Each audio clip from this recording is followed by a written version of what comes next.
ان پر حملہ ہو گیا ہے، اب اگلی باری شاید ہماری ہے۔ یہ جملہ امریکہ کی افغان جنگ کے دوران بولا جاتا تھا، لیکن آج ایران پر حملہ ہونے کے بعد یہ جملہ شاید سے یقین میں بدلتا نظر آ رہا ہے، کیونکہ ٹارگٹ بہت واضح ہے کہ امریکہ اور اسرائیل کے لیے تھریٹ بننے والی کسی بھی نیوکلیئر طاقت کو آئسولیٹ کر کے مڈل ایسٹ میں اپنے فٹ پرنٹس کو بڑھایا جائے، جس میں گریٹر اسرائیل کا خواب شامل ہے۔ ابھی پالیسی یہ ہے کہ ایک ایک کر کے اپنے ٹارگٹس کو نیوٹرلائز کیا جائے اور آپس میں ٹکڑے ہوئے مسلم ممالک کو بس اپنے اپنے سروائیول کی جنگ پر ہی رکھا جائے۔ لیکن مڈل ایسٹ ایران اور غزہ کے علاوہ بکھرا ہوا نہیں ہے، سب ایک پیج پر ہیں، ٹرمپ کی غلامی پر ایک۔ جبھی تو کوئی جہاز گفٹ کر کے جان کی امان پا رہا ہے، کوئی اربوں ڈالر کا بھتہ دے کر اپنے آپ کو ٹرمپ کی گڈ بکس میں لانا چاہتا ہے، لیکن سبھی یہ جانتے ہیں کہ چھوڑا کسی کو بھی نہیں جائے گا، بس کبوتر کی طرح سب انجان بن رہے ہیں۔ پاکستان بھی ٹرمپ بہادر کو امن کا پیامبر ڈکلیئر کر چکا ہے، حکومت ہو یا اپوزیشن، مولانا ہو یا مسٹر، سب ہی اس کی خوشیوں میں شریک ہیں، اور یہ سب کچھ عین اس وقت ہو رہا ہے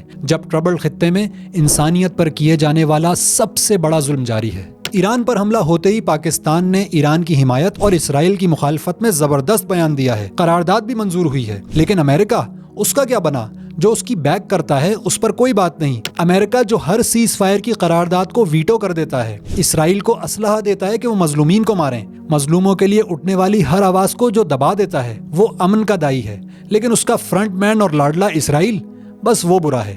اور ویسے بھی اب بات بیانات اور قرارداد سے کچھ آگے کا تقاضا کرتی ہے۔ انڈیا کے پاکستان پر ریسنٹ حملوں میں اسرائیلی ڈرونز کا استعمال بھی بہت کچھ بتا رہا ہے کہ آگے کیا کیا ہونے والا ہے۔ ایران کے حملے کو کسی ایک سیکٹ پر حملہ تصور کرنے والے یہ یاد رکھیں کہ دشمن کے لیے آپ سب ایک ہی ہیں۔ یہ تو آپ آپس میں تقسیم ہیں، لیکن وہ سب ایک ہیں، چاہے وہ چنگھاڑتا ہوا اسرائیل ہو یا اس کو لیڈ اور بیک کرنے والا امریکہ۔ اسرائیل نے جو ایران پر یہ کہہ کر حملہ کیا ہے کہ اس کا نیوکلیئر پروگرام اسرائیل کے لیے ایگزسٹنشل تھریٹ ہے، تو یہ بات بالکل کلیئر ہے کہ یہ اگریشن ہے، کوئی ڈیفنس نہیں۔ کہ ایک ایسے ملک پر خود سے حملہ کر دیا جائے جس نے آپ سے جنگ نہیں چھیڑی، صرف پریمپٹیو میجر کے طور پر آپ نے اس کی ساری سائٹس کو، اس کی لیڈرشپ کو اڑا دیا، کون سا ڈیفنس ہے؟ یہ اگریشن ہے، اگریشن۔ حالات بہت تیزی سے بدل رہے ہیں اور آگے بھی بدلیں گے۔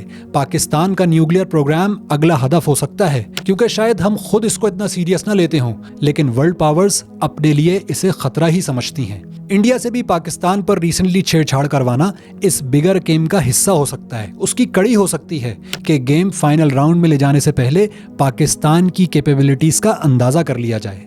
ضرورت اس وقت حالات کے صحیح ادراک کی ہے، ظلم کو ظلم اور ظالم کو ظالم کہنے کی ہے، تبھی شاید ہم اپنی ایگزسٹنس کو ممکن بنا سکیں اور اپنے آپ کو زندہ رکھ سکیں۔